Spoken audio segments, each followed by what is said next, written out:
नौकरी की तैयारी कर रही किसी बेटी को कोचिंग की ज़रूरत हो, या एक घर में रहने वाली महिला को सिनेमा हॉल में मूवी देखने की इच्छा हो, अब अपने व्यक्तिगत खर्चे के लिए उसे किसी के सामने हाथ नहीं फैलाने पड़ेंगे, क्योंकि उनके भाई दिल्ली के मुख्यमंत्री अरविंद केजरीवाल उन्हें हर महीने 1000 रुपये। मेजें थपथपाई, खड़े होकर अभिवादन हुआ और केजरीवाल जिंदाबाद के नारे लगे।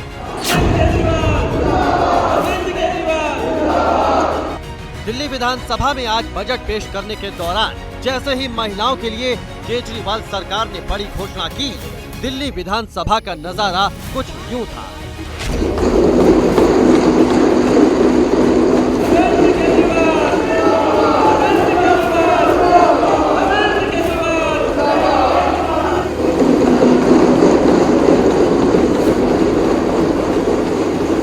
मौसम चुनावी है, वादों, दावों और घोषणाओं की भरमार है, लिहाजा आम आदमी पार्टी ने लोकसभा का चुनाव जीतने के लिए महिलाओं को हर महीने 1000 रुपए देने का नया दांव चला है। महिला सशक्तिकरण के क्षेत्र में मैं समझता हूँ ये दुनिया का सबसे बड़ा कार्यक्रम होगा। अब दिल्ली में 18 साल से ऊपर की हर महिला के लिए, चाहे वो हमारी छोटी बहन हो, बड़ी बहन हो, चाहे कोई माता हो, हर एक के लिए हर महीने 1000 रुपये का इंतजाम कर दिया। हर महीने उनके अकाउंट में 1000 रुपये जाएंगे। कि दिल्ली की अर्थव्यवस्था में बहुत बड़ा उछाल आएगा।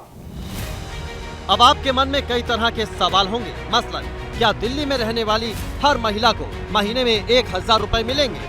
क्या इसके लिए दिल्ली का मूल निवासी होना जरूरी है या कोई भी महिला इस योजना का लाभ उठा सकेगी? तो आइए इन सवालों का आसान भाषा में जवाब देते हैं। जिन भी महिला को इस योजना का लाभ लेना हो, उनकी उम्र 18 साल से ज्यादा होनी चाहिए। महिलाओं को आयकर की श्रेणी में नहीं आना होगा। सरकारी नौकरी वालों को इस योजना का फायदा नहीं मिलेगा। सरकारी पेंशन वालों को इस योजना का लाभ नहीं मिलेगा। आवेदन के लिए ऑनलाइन फॉर्म भरना होगा। दी गई जानकारी सही है, इस संबंध में शपथ पत्र देना होगा। इसके लिए दिल्ली का स्थायी निवासी होना जरूरी है, और तो और आधार कार्ड और मतदाता कार्ड भी रहना अनिवार्य होना चाहिए।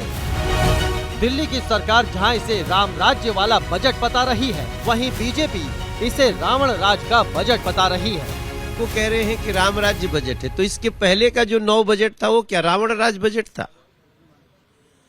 आपको अंतिम बजट ही राम राज्य लगा? बजट तो आपका पहला भी राम राज्य, तब तो आप राम को मानते ही नहीं थे। तब तो आप राम जी के मंदिर की जगह अपनी नानी की बात सुनाते थे कि वहां राम जी हो ही नहीं सकते। घोटालों के मास्टरमाइंड और भ्रष्टाचार के सरगना अरविंद केजरीवाल, आपने दिल्ली की जनता को लूटने का काम किया है, और आज आप दिल्ली में राम राज्य बजट की बात कर रहे हैं। शर्म आनी चाहिए आपको। शराब घोटाले में आपने कमीशन खाई है, जल बोर्ड का घोटाला आपने किया है। 2019 के लोकसभा चुनावों में बीजेपी ने दिल्ली की 7 सीट पर जीत दर्ज की थी। इन चुनावों में बीजेपी को 56%, तो कांग्रेस को 22.5% और आम आदमी पार्टी को 18% वोट मिले थे। इस बार आम आदमी पार्टी और कांग्रेस मिलकर दिल्ली का चुनाव लड़ रही है। ऐसे में केजरीवाल सरकार के लिए चुनौती किसी भी कीमत पर बीजेपी की हैट्रिक को रोकने की होगी। केजरीवाल के इस बाउंसर से बीजेपी की हैट्रिक रुकेगी या फिर बनेगी, ये आने वाले चुनाव में साफ हो जाएगा।